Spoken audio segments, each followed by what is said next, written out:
kama mnakumbuka, kama nyinyi wa Tanzania mnakumbuka, kitu ambacho mimi nilikichukia kwa Magufuli haikuwa sijui utendaji kazi, haikuwa sijui vitu vidogo vidogo, ilikuwa ni ukatili.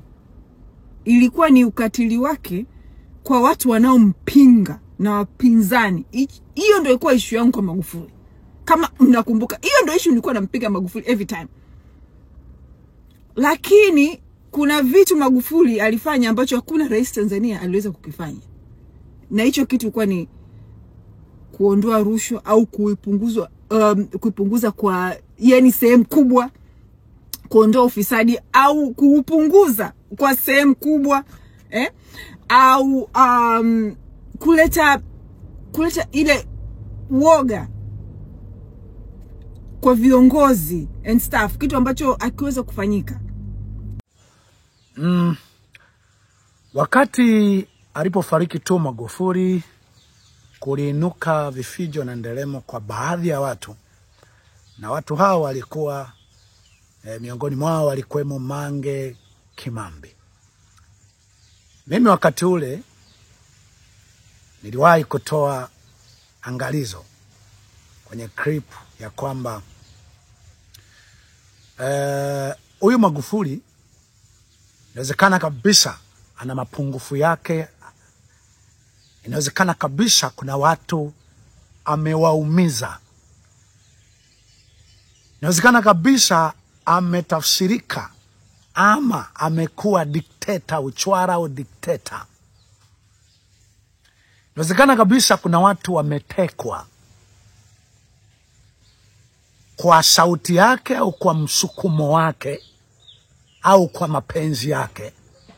Inawezekana kabisa Tundu Lissu amepigwa risasi kwa agizo lake ama sivyo. Lakini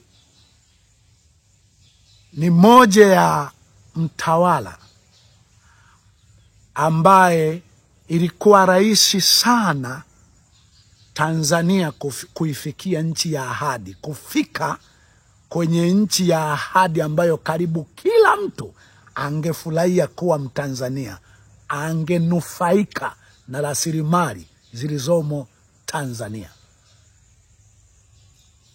Na nikasema ya kwamba ikiwa hamutanielewa, mnajua ni ushabiki either wa kidini au wa kimaslahi, mkidhani pengine wengine tulikuwa na maslahi kwenye utawala huo, basi siku zinakuja Tanzania itapitishwa kwenye moto ambayo kila mtu aliyempinga, aliyemkejeli, aliyeona, aliyefurahia kifo cha Magufuli atakuja kufahamu Magufuli ndiye ilikuwa rahisi sana Tanzania kufikia nchi ya ahadi. Sasa nizungumzie eneo la Magufuli.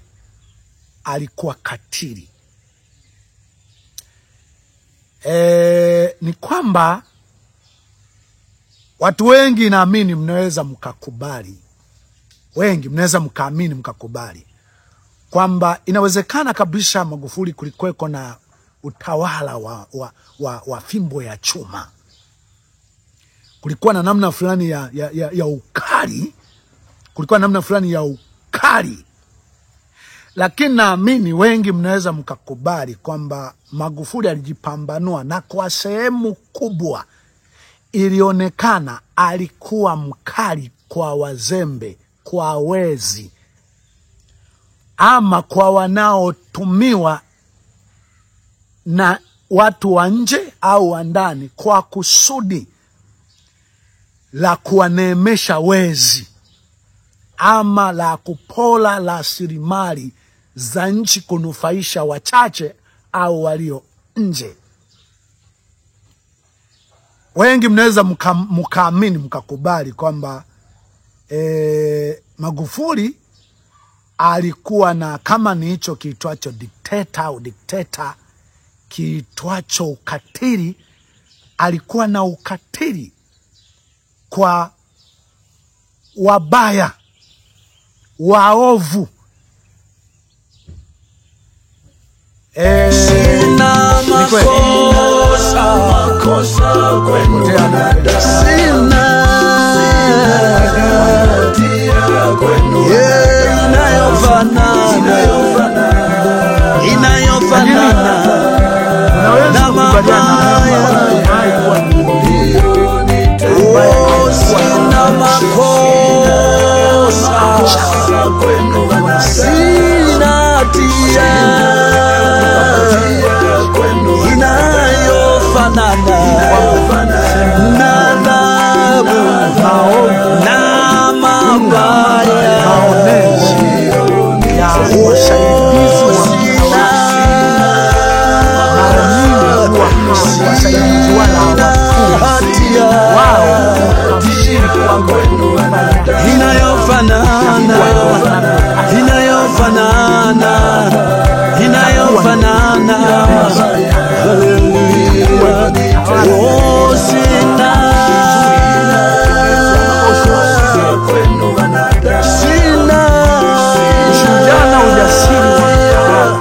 inayofanana na adhabu na mabaya. Inayofanana na mabaya.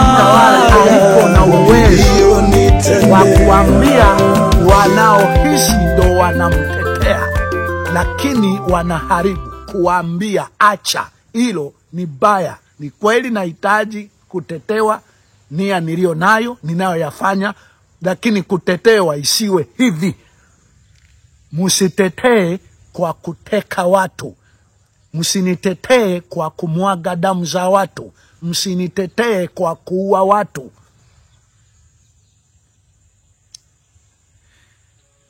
Mimi nijuacho, nionacho, inawezekana kabisa kuna watu walipotezwa wakati wa Magufuli, walipigwa risasi kama Tundu Lissu.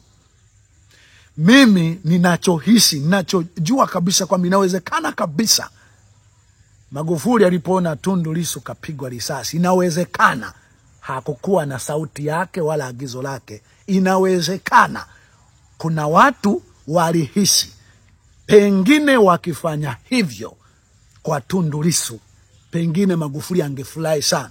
Mimi nahisi kitendo cha kufika hospitali akawa salama, akatoka salama, akaja kurudi kugombea mwaka 2020. Ninachohisi kama ingekuwa ni tamko, agizo la Magufuli, nahisi inawezekana baada ya kuonekana Tundu Lissu amenusurika, bado huenda angetoa agizo kwamba amalizwe. Lakini sasa hayo ni ya moyoni.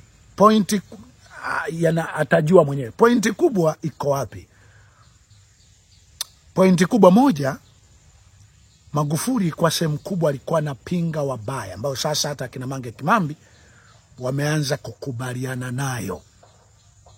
Magufuli alikuwa anapinga wabaya, mabaya. Kwa hiyo wakati mwingine kama ni yeye alikuwa anatoa agizo kwamba hao wapotezwe, ni yeye alikuwa anatoa agizo, lakini inawezekana mtakuja kuona nia ya ndani ilikuwa ni kwa sababu hawa watu wanapinga mema,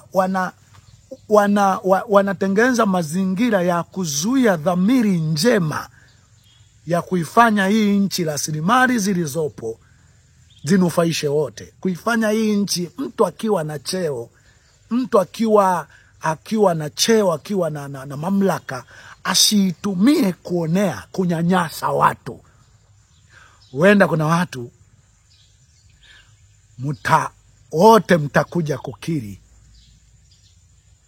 kwamba ile ndio moja kati ya dhamiri njema, jiwe walilolikataa waashi, jiwe tulilolikataa, na ya kwamba nchi itakuja kupita kwenye moto ambao kila mtu atajua lile lilikuwa ni jiwe walilolikataa waashi. Inawezekana kuna maneno, maiti zilikuwa zinakutwa kwenye sandarusi. Sasa ufueni mwa bahari, kando ya bahari. Na wengine walijaribu katika habari za kusema, na walikuwa wanajaribu kuhusisha kwamba inawezekana ni wale watu ambao wanakamatwa kule Kibiti, inawezekana ndio wanauawa na kutupwa kando ya bahari na vitu kadha wa kadha. Ama inawezekana ni wale waasi wanaotoka Msumbiji ndo walikamatwa wanauawa na kutupwa hivyo. Vyote ilivyo, mimi nisemacho tu ni kwamba ikiwa kuna watu walikuwa naua watu Kibiti na wenyewe walipokamatwa, ikiwa walikuwa naua kweli na wenyewe walipokamatwa ndo waliouawa, kuna mahala mtawala ili asimame kwenye nafasi kabisa ya Biblia, inatakiwa asimamie atakayeua kwa upanga au wawe, kama ni hao na kweli walipokamatwa waliuawa. Sasa ikiwa jambo hilo ndilo utalishikia kidedea, huyu mtu ni mbaya, basi unaweza ukaja kuona ubaya wenyewe wa kuonea watu, wa kuwatesa watu wema, na wote mtakuja kukubali kwamba tumechezea shilingi dhahabu chooni. Kwa sababu inawezekana tunaishi kwenye wakati ambao sasa kinachosakamwa sio ubaya tena, kinachosakamwa ni wema. Yeyote unayeweza kutoa taarifa za mbaya kafanya jambo gani baya, ndiye unayekabiliwa barabara, ili usifie kwamba aliyefanya baya fulani, hiyo ndo aina ya maisha na aina ya binadamu wanaotakiwa sasa. Inawezekana ndo unaweza ukawa salama hapo. Nina hakika kila nafsi, ulinufaikaje, ulisherekeaje, lakini alimadamu imeruhusiwa dhuluma, uonezi, ndio namna bora ya watu kuishi, ndio ujanja, basi nina hakika yeyote uliyenufaika mwanzoni, ulioshiriki kwa namna yoyote, utakuja kufikiwa na utajua kupinga wabaya, kuwaonyesha sura ngumu wabaya, ilikuwa ndio namna bora ya kutawala ama ya jamii kuwa pamoja. Nimaliza kwa kusoma maandiko kadha wa kadha, sababu akina sisi ndio wale ambao cha moto tumekiona. Na unaiona picha ya binti yangu hapa pembeni, baada imetoka kumzika. Akina sisi ndio wale ambao cha moto, na bila shaka ndio ambao tumetengeneza kizazi ambacho kiliandikwa watu wake watatimiza idadi. Ngoja kwanza nikusome maandiko haya, alafu baadaye nikasome andiko fulani huku, utakuja kulielewa. Katika Mithali 28 nianze mstari wa 15 hadi wa 17. Taelewa kitu fulani hapa na kujua Biblia ilitangulia kwa mengi sana. Nasema, kama simba ungurumaye na dubu mwenye njaa, ndivyo alivyo mtu mbaya awatawalaye maskini. Mkuu aliyepungukiwa na akili huwaonea watu sana, bali achukiaye kutamani ataongeza siku zake. 17. Aliyelemewa na damu ya mtu atakimbilia shimo, wala mtu asimzuie. Aliyelemewa na damu ya mtu atakimbilia shimo, na wala mtu asimzuie. Hapo utatafsiri wewe kuona ina maana gani. Mkuu aliyepungukiwa na akili waonea watu sana. Tafsiri unaweza kuongeza hapa, huwaonea watu wema sana, au watu wake huwaonea watu wema sana. Mkuu aliyepungukiwa na akili, watu wake huwaonea watu wema sana, na yeye hazui, kwa sababu kuna wakati mwingine hukataa, anasema sio mimi, lakini likifanyika jambo baya, wewe ndiye kiongozi, haujiuzuru ama hauwajibishi waliofanya, na wewe unasema sijui. Silence means permit. Silence means it is comfortable. Silence means it is mine, don't touch it. Hiyo ndio tafsiri. Ikiwa kila ubaya wewe unauita sijui, mbona hayo mambo yako sawa, mbona hivyo ndo amani, huko ndo kulinda amani. Ikiwa utawaumiza wanaotoa taarifa za ubaya fulani uliotendeka mahali, utawaumiza wanaolia, watakaolalamika, huko, hiyo ndio amani, huko ndo kulinda amani. Ama ukakaa kimya, ukafanya husikii, ama ukasema wanapotelea ni kwa waganga. Sasa makaburi mengi yameonekana kwa mganga.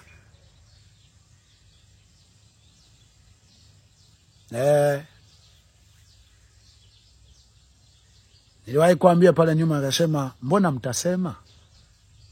Na bado tutasema, tutakuja kujua.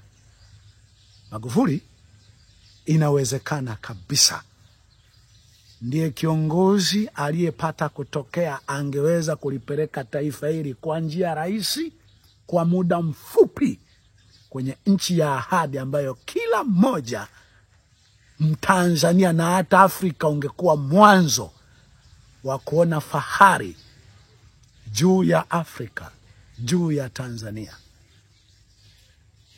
Lakini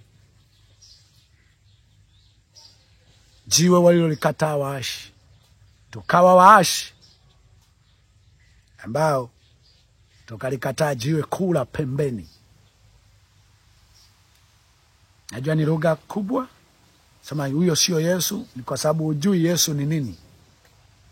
Yesu ni mwanadamu yoyote anayeweza akawa msingi wa jambo jema zaidi kutokea katika jamii. Sasa sisi ni wale ambao tumekionja cha moto. Mimi niaminicho, sina ubaya wote, sihamasishi watu kutenda mabaya, lakini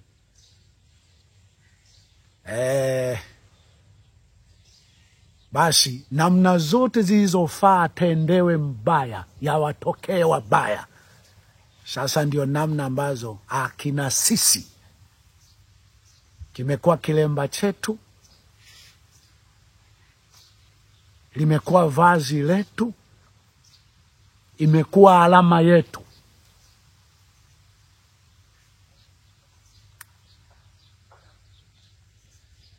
Na naamini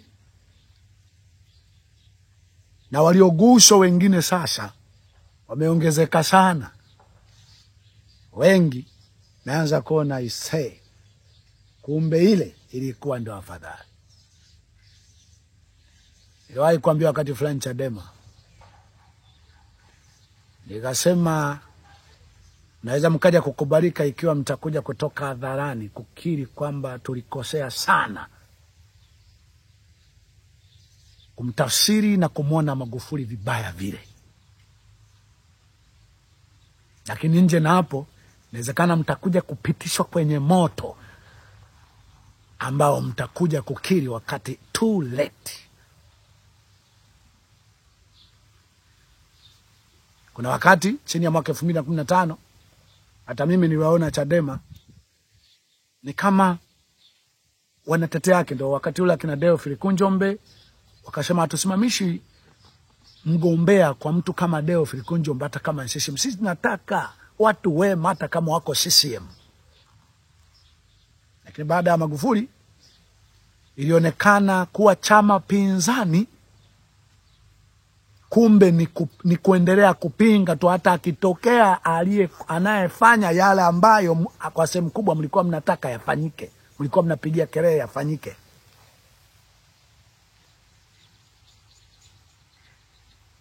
Nisema kuna ambao tunapopinga mabaya huwa tunayapinga kwa dhamiri ya kwamba ubaya utaleta madhara na hasara kwa uliyefanya leo au aliyefanyiwa. Lakini kumbe kuna mnaoweza mkawa mnapinga mabaya kama njia ya kupata watu wa kukushangilia ili upate ulaji fulani. Lakini mwisho wa siku upate ulaji ama ukose, ubaya atakaotendewa ndugu yako wa karibu, utakuja kuona unapita ulaji ulioupata. Na hata wakati mwingine wewe mwenyewe sasa utakapoanza kulalamika wakati huo, na wewe ndipo utaanza kuminywa na kujulisha, laiti ungejua ungemunga mkono tu aliyekuwa na dhamiri njema, hata kama kwa mifumo ya kichama ni makosa kumuunga mkono mtu anayekuwa chama tofauti na wewe. Sijui kama nadhani ndio vitu ambavyo mko navyo. Sasa mimi inawezekana Mungu ameniandaa, amenitengeneza ili nitengeneze kanisa ama jamii itakayotimiza idadi ya waliotakiwa kuuawa. Cha moto nimekiona, lakini kwa kuwa iliandikwa, niko tayari kupokea, kuona chochote ambacho mtu mwingine anaweza kawa anasema mbarikiwa, tutakuonyesha, utaona. Niko tayari kuona na hata kutokuona, yani nikaondoka mimi wakaja kuona wengine. Lakini nachojua iliandikwa kwenye Biblia, na ilipaswa wawepo wanaoweza wakaja kutimiza, na huenda mimi ndiye nitakayetimiza au nitakayehusika sana kutimiza andiko hili. Andiko gani? Katika Ufunuo sura 6 mstari wa 9, sema, na alipoifungua muhuri ya 5 nikaona chini ya madhabahu roho zao waliochinjwa kwa ajili ya neno la Mungu na kwa ajili ya ushuhuda waliokuwa nao. Wakalia kwa sauti kuu wakisema, Mola mtakatifu mwenye kweli, hata lini kutokuhukumu wala kuipatia haki damu yetu kwa hao wakaao juu ya nchi? Nao wakapewa kila mmoja nguo ndefu nyeupe, wakiambiwa wastarehe bado muda mchache, hata itakapotimia hesabu ya wajoli wao na ndugu zao watakao wao vile vile kama wao. Inawezekana mimi ndiye nitakayetimiza ama niliyetengeneza jamii ambayo itarahisisha idadi ya wanaoweza kuuawa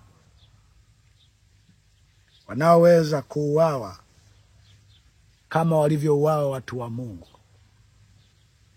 Kwa niko tayari kuona idadi ya watakao kuwa wanauawa. Niko tayari kuona, na hata watu wengine waje waone na mimi ni moja ya hao watakaouawa. Sina hatia, sihamasishi kuua, sihamasishi mabaya. Zaidi mara kadhaa nimesi, njooni tuzungumze. Lakini nimalize kwa andiko lilo katika Ufunuo, na kwamba upo wakati mtarajie, ishawahi kuambia, upo wakati atakwenda kuinuka mtu atakayelipa kisasi, yani mfalme atakaye kuja kuinga. Ndio maana wakati mwingine ni vigumu sana mfalme huyo atokee kwenye vyama vya siasa. Kama atatokea ni maajabu, lakini kama atatoka nje ya mifumo itoayo kidemokrasia, atakachofanya atakuja kutimiza maandiko yasemayo Mungu waweka wafalme ili kulipa kisasi kwa wabaya. Unabii huo katika Biblia au katika kitabu cha Ufunuo sura 13 mstari nianzia wa 9, sema, mtu akiwa na sikio na asikie. Mtu akichukua mateka atachukuliwa mateka, mtu akiua kwa upanga atauawa kwa upanga. Hapa ndipo penye subira na imani ya watakatifu. Na wakishia yeyote anayehusika kuua watu, kuteka watu, asijidanganye kwamba yeye atakuja tu kunywa pombe, kuzeeka, kufa kifo cha kawaida. Asijidanganye. Na watabiria, nimeshawatabiria mara kadhaa, ni kama anaenda kuinuka kwa neno la Mungu, kwa uwezo wa Mungu. Atakuja kuinuka mfalme. Mtu atatafuta kila aliyewahi kuua kwa namna yoyote.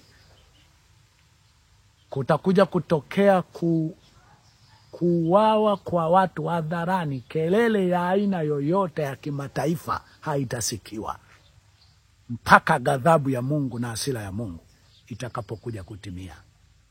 Watalia watu nao wajua na usio wajua. Watalia wakati mtu anatimiza neno la Mungu, kama Yehu alivyokimbia huku na kule kuua kila aliyehusika kwenye utawala fulani uliodhulumu uhai wa watu wema, waliopinga mabaya, walioonyesha kwamba mabaya haya yana madhara. Hata wewe kama unapata chochote, hakuna faida yoyote unayoipata. Wakati wengine wanalia faida na raha ya mtu, sio unamiliki nini, ni wewe unaishije ili kurahisisha mwingine aishi, wengine waishi kama wewe kwa namna bora kama ulionayo. Hiyo ndio raha ya mtu, hata kama una vichache ama una vingi. Sasa wanaofafanua hayo watakapoandamwa na kufanywa mabaya, na hakika upo wakati wote, jamii yote nakuja kushuhudia mtu atakayetimiza neno la Mungu kwa sura kama hiyo. Sasa basi,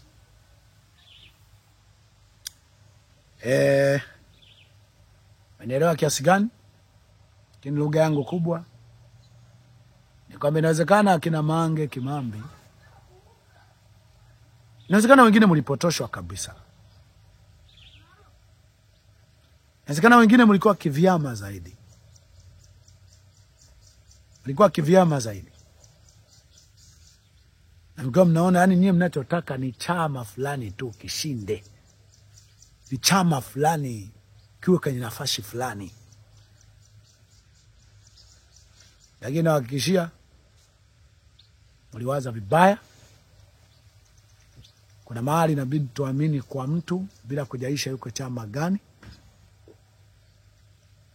Lakini kwa hapa tulipo ni ajabu sana kuja kutokea mtu kwenye chama akasimamia neno la Mungu lilivyotakiwa. Kwa sababu neno la Mungu huko mbele, ili ionekane umesimamia, ni kuhakikisha unalipiza kisasi kwa niaba ya Mungu na kutimiza maandiko ambayo kila aliyeua kwa upanga atatakiwa uawe kwa huo. Sidhani kama kwenye vyama vya siasa kuna mtu anaweza kaja kutokea, kwa sababu baadhi yao huungwa mkono hata na watu ambao wamehusika, hutengenezewa mazingira ya kuja kupata nafasi ya huo uongozi, na watu ambao utakapopata nafasi wewe watatakiwa wawe ndo wa kwanza kuuawa hadharani, na ukijionyesha natimiza kila ambacho Mungu alitaka. Mfalme anayemweka yeye, mtawala anayemweka yeye, mamlaka anayemweka yeye, iwe kwa ajili ya kulipiza kisasi kwa niaba ya Mungu, ili wale walioua kwa upanga wafe kwa huo. Msingi, asanteni sana kwa kunisikiliza. Hii ni sauti ya mtu aliaye